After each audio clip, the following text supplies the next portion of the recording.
সেদিন হাসিনার নির্দেশে ৩০ মিনিটেই হত্যা করা হয় ৫২ জনকে। সরকার বিরোধী আন্দোলন দমন করতে নিজে নিরাপত্তা বাহিনীকে প্রাণঘাতী অস্ত্র ব্যবহারের নির্দেশ দেয় স্বৈরাচারী সরকারের প্রধানমন্ত্রী শেখ হাসিনা। এমন বিস্ফোরক তথ্য উঠে এসেছে বিবিসির এক অনুসন্ধানী প্রতিবেদনে। বিবিসির প্রতিবেদন থেকে জানা যায়, হাসিনার নির্দেশে যাত্রাবাড়িতে ৩ মিনিটেই হত্যা করা হয় ৫২ জনকে। প্রতিবেদনে জানানো হয় ২০২৪ সালের ৫ আগস্ট বিকেলে ঢাকার যাত্রাবাড়িতে ৩০ মিনিটেরও বেশি সময় ধরে পুলিশের গুলিতে অন্তত ৫২ জন নিহত হন। সেদিনকার ভয়াবহতা তুলে ধরতে বিবিসির শতাধিক ছবি, ভিডিও ও প্রত্যক্ষদর্শীদের সাক্ষ্য বিশ্লেষণ করে। এক আন্দোলনকারীর মোবাইলে ধারণ করা ভিডিও বিশ্লেষণ করে দেখা যায়, গুলি শুরু হয় দুপুর ২টা ৪৩ মিনিটে এবং চলে প্রায় বিকেল ৩টা ২০ পর্যন্ত।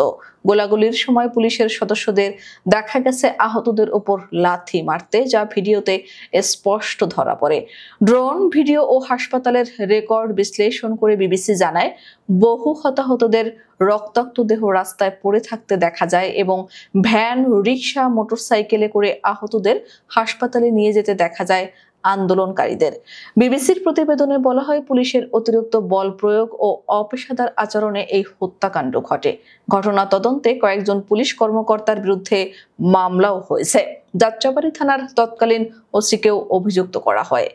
ঘটনার পর আন্তর্জাতিক মানবাধিকার সংস্থা অ্যামনেস্টি ইন্টারন্যাশনাল আন্তর্জাতিক অপরাধ আদালতে বিষয়টি উত্থাপন করার আহ্বান জানায়। তাদের মতে, রোম সনদের ১৪ অনুচ্ছেদ অনুযায়ী ১ জুলাই থেকে ১৫ আগস্ট ২০২৪ পর্যন্ত সংঘটিত মানবাধিকার লঙ্ঘনের বিচার হওয়া উচিত। এর আগে জাতিসংঘের এক প্রতিবেদনে জানানো হয়, ওই সময়কার আন্দোলনের নিরাপত্তা বাহিনীর গুলিতে প্রায় ১,৪০০ মানুষ নিহত হন এবং হাজার হাজার মানুষ পঙ্গু হন। এসব ঘটনার জন্য দায়ীদের জবাবদিহির আওতায় আনার আহ্বান জানিয়েছে বিভিন্ন আন্তর্জাতিক সংস্থা।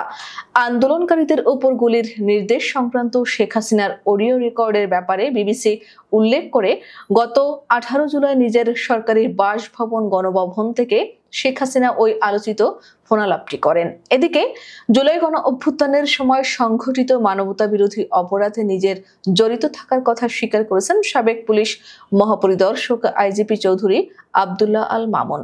আন্তর্জাতিক অপরাধ ট্রাইব্যুনালে দেওয়া এক বিস্ফোরক বক্তব্যে তিনি বলেছেন, আমি জুলাই হত্যাকাণ্ডের সঙ্গে জড়িত, আমি দায়ী। একই সঙ্গে তিনি রাজসাক্ষী হতে চাওয়ার ইচ্ছা প্রকাশ করেন।